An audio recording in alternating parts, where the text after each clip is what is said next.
ാണ് കാളിദാസൻ നൽകിയത്. ഇപ്പോൾ VN വാസവൻ മാധ്യമങ്ങളെ കാണുകയാണ്. ആരംഭിക്കുമ്പോൾ പലിശ നിരക്കിൽ വർധനവ് കാലോചിതമായി വരുത്തണം. ഇപ്പം നിരവധി കൊമേഴ്സ്യൽ ബാങ്കുകളും നാഷണലൈസ്ഡ് ബാങ്കുകളും റേറ്റ് ഓഫ് ഇൻട്രസ്റ്റ് ഈ അടുത്ത കാലത്ത് വർദ്ധിപ്പിച്ചിട്ടുണ്ട്. സ്വാഭാവികമായി നിക്ഷേപ സമാഹരണ യജ്ഞത്തിലേക്ക് വരുമ്പോൾ സഹകരണ മേഖലയിലും വർദ്ധിപ്പിക്കേണ്ടതായിട്ടുണ്ട്.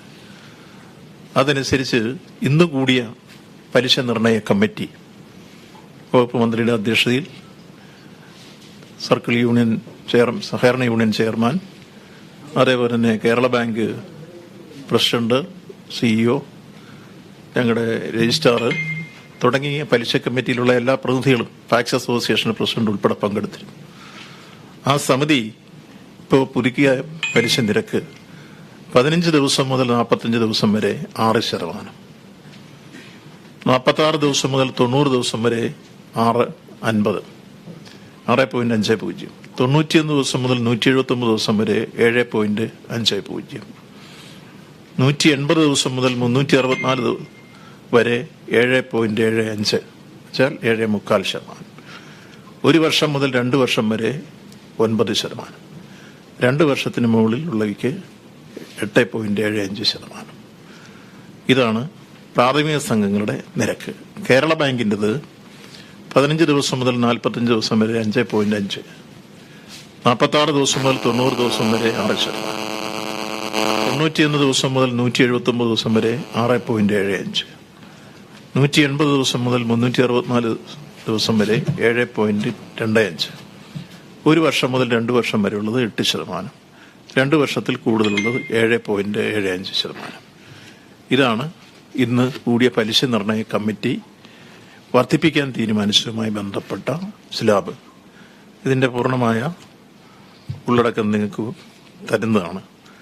യോഗത്തിൽ സംസ്ഥാന സഹകരണ യൂണിയൻ ചെയർമാന്, കേരള ബാങ്ക് പ്രസിഡന്റ് ഗോപി കോട്ടമുറിക്കൽ, ഫാക്സ് association president advocate B. Joy, കാർഷിക വികസന ബാങ്കിന്റെ പ്രതി EG മോഹനൻ, സഹകരണ സംഘം registrar Subhash IAS, additional secretary Aji Philip, സഹകരണ വകുപ്പ് അഡീഷണൽ രജിസ്ട്രാർ, പിന്നീട് കേരള ബാങ്കിന്റെ CEO രാജൻ തുടങ്ങി അഡീഷണൽ രജിസ്ട്രാർ MG പ്രമേള ഉൾപ്പെടെ പങ്കെടുത്തിട്ടുണ്ട്. അപ്പോൾ ഈ 3 കാര്യങ്ങളാണ് നിങ്ങളുമായി പങ്കുവയ്ക്കാറുള്ളത്. അതെ, അതും അപ്പം നിലവിലുള്ളവിടെ പറയാം, അതോടെ കൂട്ടി നിങ്ങൾക്ക് തരും. അതായത് നിലവിലുള്ളത് 15 ദിവസം 6, 46 ദിവസം മുതൽ 90 ദിവസം വരെ 6.5, 91 ദിവസം മുതൽ 179 ദിവസം വരെ 7%, 180 ദിവസം മുതൽ 364 ദിവസം വരെ 7.25, 1 വർഷം മുതൽ 2 വർഷം വരെ 8.25, 2 വർഷത്തിന് മുകളിൽ 8.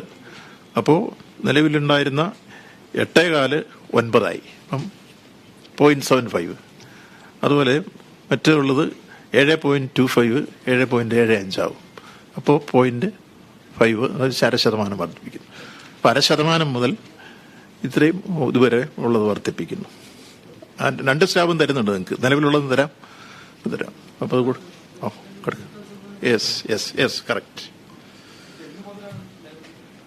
ഇതിപ്പോൾ നിക്ഷേപ സമാഹരണം ആരംഭിക്കുന്നു 10-ാം തീയതി തൊട്ട്. ജനുവരി 10-ന് സ്റ്റാർട്ട് ചെയ്യുന്നു ഉദ്ഘാടനം തിരുവനന്തപുരത്ത്. അത് ഫെബ്രുവരി 10 വരെ നീണ്ടു നിൽക്കുന്നു. 9,000 കോടിയാണ് ലക്ഷ്യമിടുന്നത്. അതോടെ കൂട്ടിച്ചേർക്കണം. നിക്ഷേപ സമാഹരണ യജ്ഞം ടാർഗറ്റ് 9,000 കോടിയാണ്. ഓരോ ജില്ലയ്ക്കും ഉള്ളതുണ്ട്.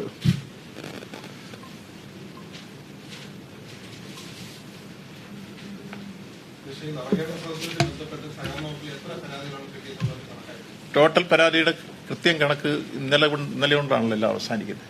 അപ്പം ഇന്ന് കണക്ക് കൂട്ടി വരും. എങ്കിലും ഏറ്റവും കൂടുതൽ പരാതി വന്നിട്ടുള്ളത് റവന്യൂ ആണ്, അല്ലെ നിവേദനം.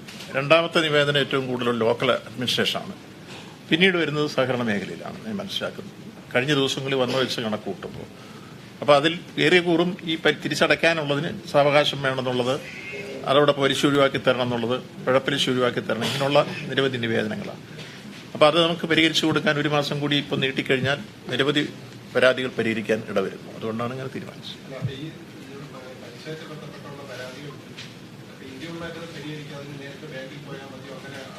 അല്ല, അവര് ഇപ്പം നമുക്ക് ഇവിടെ കിട്ടിയ പരാതികൾ ജെആർമാർക്ക് അയച്ചു കൊടുത്ത് ആ ജെആർമാർ ഉത്തരവിട്ട് നേരെ ബാങ്കുകൾക്ക് കൊടുക്കും. എന്നിട്ട് അവർക്ക് ഇന്റിമേഷൻ കൊടുക്കും, ഇന്ന ബാങ്കിൽ ഇന്ന സമയത്ത് എല്ലാം പറഞ്ഞിട്ട്. അപ്പോൾ അങ്ങനെ പരിഹരിച്ചു കൊടുക്കും. അപ്പോൾ ചില സ്ഥലത്ത് പരിഹരിച്ചു കൊടുത്തു തുടങ്ങി കഴിഞ്ഞിരിക്കുന്നു.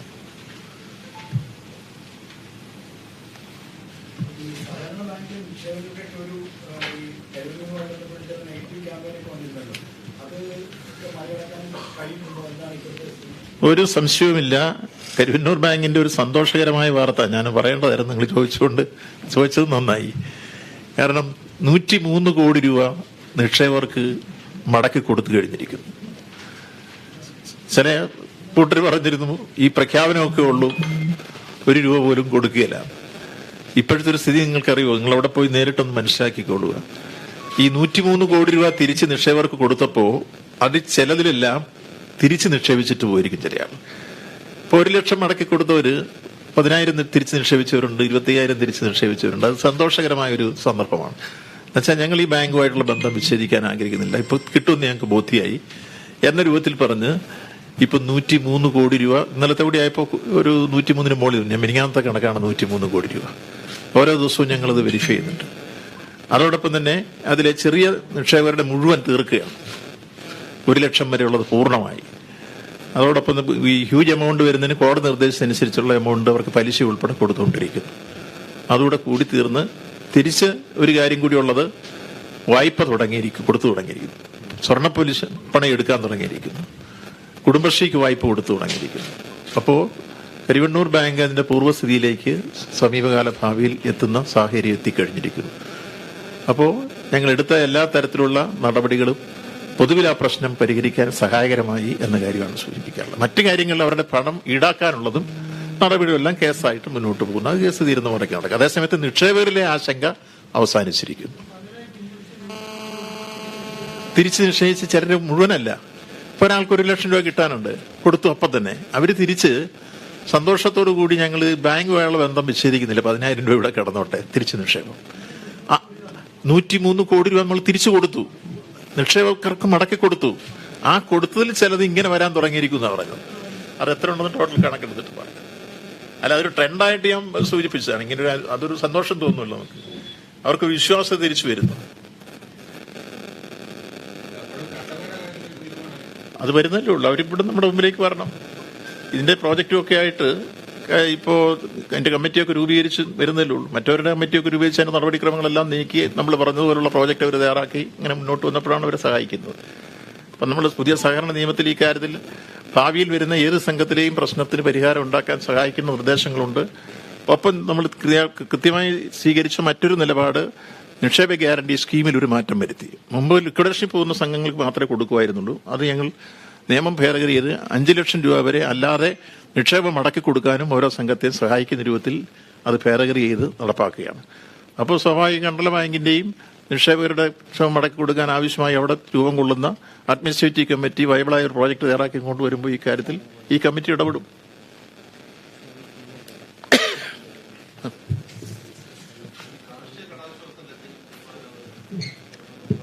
കാർഷിക കടാശ്വാസത്തിന്റെ ഇപ്പം നിലവിൽ അതിലൊരു സന്നിഗ്ധാവസ്ഥയുണ്ട്. അക്കാര്യത്തെ സംബന്ധിച്ചോളം ഇനിയും ചർച്ച ചെയ്ത് പരിഹാരം കാണേണ്ട പ്രശ്നങ്ങളുണ്ട്. പൊതുവിലിപ്പോൾ നമ്മുടെ സഹകരണ മേഖലയിൽ എടുത്തു വന്നിരിക്കുന്ന ഒന്ന് കോവിഡിന്റെ പശ്ചാത്തലം, 2 ഫ്ലഡിന്റെ പശ്ചാത്തലം, ഇത്തരം കാര്യങ്ങളിലൊക്കെ ആശ്വാസം നമ്മൾ സ്വീകരിക്കുകയും മൊറട്ടോറിയം പ്രഖ്യാപിക്കുകയും പലിശ ഇളവ് ചെയ്ത് കൊടുക്കുകയും ഇങ്ങനെയുള്ള കാര്യങ്ങളെല്ലാം ചെയ്യുന്നത് സഹകരണ മേഖലയിൽ നിന്നുള്ളത് ചെയ്യുന്നുണ്ട്. ഇനി കൃഷി വകുപ്പുമായി ബന്ധപ്പെട്ട് ഉണ്ടാക്കിയ കമ്മീഷനും അതുമായി ബന്ധപ്പെട്ട പ്രവർത്തനങ്ങളിലുമാണ് ബാക്കി ഇനി അവശേഷിക്കുന്ന പ്രശ്നങ്ങൾ. അതും പരിഹരിക്കാൻ ആവശ്യമായ നിലപാടുണ്ടാവും. ഇല്ല, അപേക്ഷ ഇപ്പം വന്ന അപേക്ഷയിൽ ഇപ്പം തീർപ്പ് കൽപ്പിക്കാൻ തീരുമാനിക്കുകയാണ്.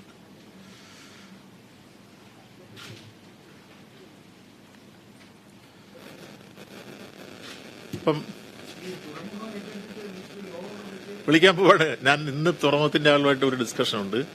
അത് കഴിഞ്ഞതിന് ശേഷം അവിടെ പോകുന്നുണ്ട്. പോകുമ്പോൾ നിങ്ങളെയും കൂടെ വിളിക്കും. അപ്പോൾ നമുക്ക് എല്ലാവരും കൂടെ പോയി കാര്യങ്ങൾ പരിശോധിച്ച് അതിന്റെ എല്ലാ വിഷയങ്ങളും ആശയവിനിമയം നടത്താം. അതിനുവേണ്ടി തന്നെ ഒരു വാർത്താ സമ്മേളനം വിളിക്കാം. ഞങ്ങളൊരു ഒരു മീറ്റിംഗ് നടന്നു. ഇനി വീണ്ടും ഇന്ന് ഈ പോർട്ടിന്റെ ചുമതലയുള്ള IAS ഉദ്യോഗസ്ഥന്മാർ ഒക്കെ ഉണ്ട്. ഇപ്പോൾ വിഴിഞ്ഞം മാത്രമല്ല, അല്ലാത്ത തുറമുഖങ്ങൾ മൊത്തം നമ്മുടെ കേരളത്തിൽ 17 തുറമുഖങ്ങളാണ് ഉള്ളത്. അത് നേരത്തെ ഈ ബോർഡിന്റെ കീഴിൽ നിന്നിരുന്ന് മാറ്റി ഇപ്പം മാരിടൈം ബോർഡിന്റെ കീഴിലാണ് ഇതിന്റെ എല്ലാം പ്രവർത്തനങ്ങൾ വരുന്നത്. ഇത് സ്വതന്ത്രമായ മറ്റൊരു കമ്പനി. അപ്പോൾ അതെല്ലാം സംബന്ധിച്ച് അവരെല്ലാം ഇരുന്നൊരു ഡിസ്കഷൻ നടത്തി ഇപ്പോൾ വിഴിഞ്ഞത്തിന്റെ പ്രോജക്റ്റിനെ സംബന്ധിച്ചോളം പോയി ഒന്നും നേരിട്ട് മനസ്സിലാക്കി കാര്യങ്ങളെല്ലാം അതിന് ശേഷം ഒരു വാർത്താസമ്മേളനം നടന്നതാണ് നല്ലത്. ഇപ്പോൾ വിഴിഞ്ഞത്ത് 4ാമത്തെ ചൈനീസ് കപ്പൽ വന്നു, എല്ലാവരും മനസ്സിലാക്കിയിട്ടുണ്ട്. ക്രെയിൻ അവരിപ്പോൾ അവിടെ ഇറക്കി വെച്ചുകൊണ്ടിരിക്കുന്നു. ഇതാണ് ലേറ്റസ്റ്റ് പൊസിഷൻ. പുലിമുട്ടിന്റെ ബാക്കി പ്രവർത്തനങ്ങൾ നടക്കുന്നു. അതുകൊണ്ട് ആ കാര്യത്തിൽ അപ്പുറത്തുനിന്ന് നമ്മൾ ഇപ്പോൾ ഒരു വായ്പ നീങ്ങുന്നുണ്ട്. അത് നടക്കുന്നില്ലെങ്കിൽ സഹകരണ വകുപ്പിൽ ഇഷ്ടം പോലെ പൈസ കിടക്കുകയല്ലേ. അല്ല, നിങ്ങൾ ശരിക്കും കേരളത്തിൽ സിയാൽ മോഡലുള്ള കമ്പനി ഉണ്ടായ എങ്ങനെയാ? സിയാലിന് ഇപ്പോൾ വൻ ലാഭമല്ലേ. അതിന്റെ തുടക്കത്തിൽ പൈസ ഇല്ലായിരുന്നു. എറണാകുളം ജില്ലാ ബാങ്ക് സഹകരണ മേഖലയിൽ നിന്ന് കൊടുത്തതാണ് അവിടുത്തെ പൈസ. അതുപോലെ ഗോശ്രീ പാലം ഇരിക്കുന്നു, അവിടുത്തെ അന്ന് സെക്രട്ടറിയാ.